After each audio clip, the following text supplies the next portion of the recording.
قدیم شہر صدیوں سے عازمین حج کی خدمت کر رہا تھا، لیکن ان کی بڑھتی ہوئی تعداد نے صورتحال کو پیچیدہ بنا دیا اور شہر میں جدید ترین سہولتوں کی فراہمی کے لیے مسجد نبوی صلی اللہ علیہ وسلم کی توسیع بنیادی اہمیت کی حامل تھی۔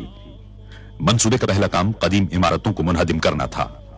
منہدم کرنے کا تمام کام دھماکہ خیز مواد کے استعمال کے بغیر ہی مکمل کر لیا گیا۔ مٹی سے بنائے گئے روایتی مکان آسانی سے گرا لیے گئے، لیکن کنکریٹ سے تعمیر کی گئی جدید عمارتوں کو منہدم کرنے کا کام کہیں زیادہ مشکل اور خطرناک تھا۔ اس کا حل انجینئروں نے یہ نکالا کہ ایسی عمارتوں کی بنیادوں کو ایک خاص حد تک کمزور کر دیا جائے، جس کے بعد انہیں گرانا مشکل نہیں رہا۔ عمارتوں کو گرانے اور ملبے کو صاف کرنے کے کام کو مقررہ مدت میں مکمل کرنے کی غرض سے اس عمل کو 24 گھنٹے جاری رکھا گیا۔ جب عمارتوں کو منہدم کرنے اور ملبے کی صفائی کا کام ہو رہا تھا تو اس بات کی پوری کوشش کی گئی کہ شہری سہولتیں اور روزمرہ زندگی کم سے کم متاثر ہو۔ کار پارکنگ کے عارضی مقامات، سڑکیں اور پیدل چلنے والوں کے لیے فٹ پاتھ تعمیر کیے گئے تاکہ نمازی ہمیشہ آسانی اور سہولت کے ساتھ مسجد آ سکیں۔ تعمیراتی کام کے تمام مرحلوں میں یہ امر بدستور ایک رہنما اصول رہا۔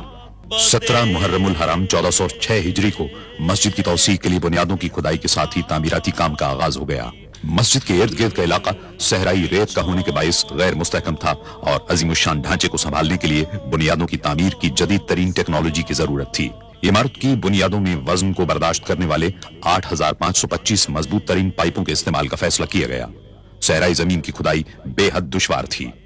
بعض اوقات ٹھوس پتھریلی زمین تک پہنچنے کے لیے 54 میٹر تک کھدائی کرنا پڑی۔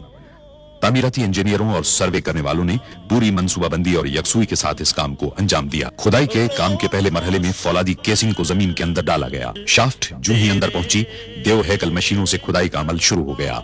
کام کے اس مرحلے میں زمین کی ٹھوس تہ میں کیمیائی مادے بڑی مقدار میں ڈالے گئے۔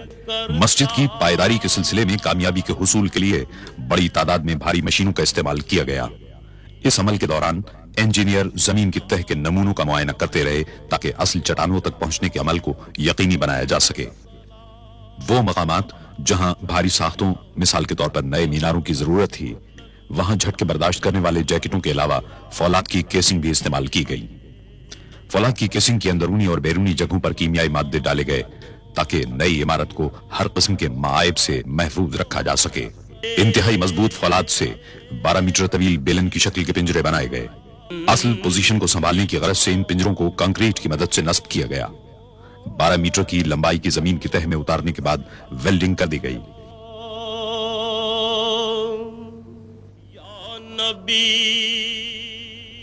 قریب ہی واقع ایک پلانٹ میں 1 لاکھ مکعب میٹر کا کنکریٹ تیار کرنے کا عمل جاری تھا۔ توسیع منصوبے کے دوران ہر مرحلے کی مناسب انداز میں رہنمائی کی گئی۔ سلام